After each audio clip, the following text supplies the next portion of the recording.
Hello, my name is Dan Tarrant, and it is the night before Christmas. And so this is the last opportunity I had to make a thank you video to all of our donors. And it strikes me today just how God on Christmas is designed to come into a broken world and into imperfect circumstances, because that's exactly what happens in this manger. Mary gave birth to Jesus and placed him in a food trough for animals. Mary must have been heartbroken.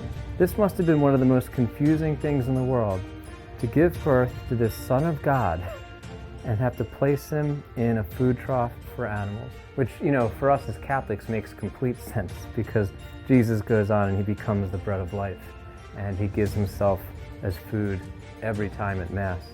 But I don't think Mary and Joseph could have even understood that. They probably would have just felt poor and insignificant and unable to care for the gift that God had given them. And honestly, they probably wondered if any of it was even going to work out. And they probably needed the wise men to come and visit them and to remind them that this is the Son of God. They probably needed the shepherds to be sent by angels to come and visit them and remind them that God had a plan for their lives and it was good. Today, dressed in these same clothes down in Allegheny Avenue, I sat for a long time, probably an hour, with a guy named Jim. And it was the first time in a while that I was really shaken by things in Kensington.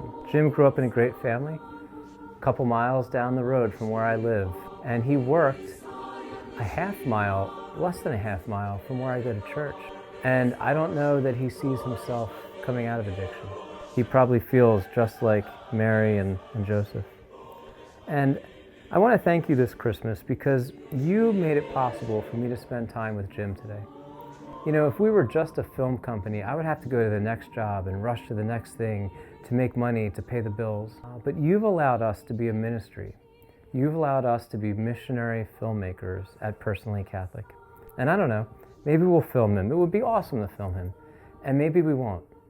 But regardless, what we did do was invite him into a more personal relationship with God. And when I say we, I mean we, because you, with your donations, made it possible for me to be out there on behalf of us. So Merry Christmas. Thank you for helping God come into our world a little more personally, into the life of Jim, into the life of the thousands of people I've spoken to this year, into the lives of thousands of people who've watched our movies and our videos. You have brought Jesus Christ into the world. And just remember this Christmas, that if Jesus Christ can come into the life of someone like Jim, Jesus Christ can come into your life. Jesus Christ can come in and he can bring you comfort and joy. And he can bring you the peace that only comes from knowing God. So Merry Christmas. Thank you for making Personally Catholic possible. And pray for Jim, and I'll pray for you. Merry Christmas.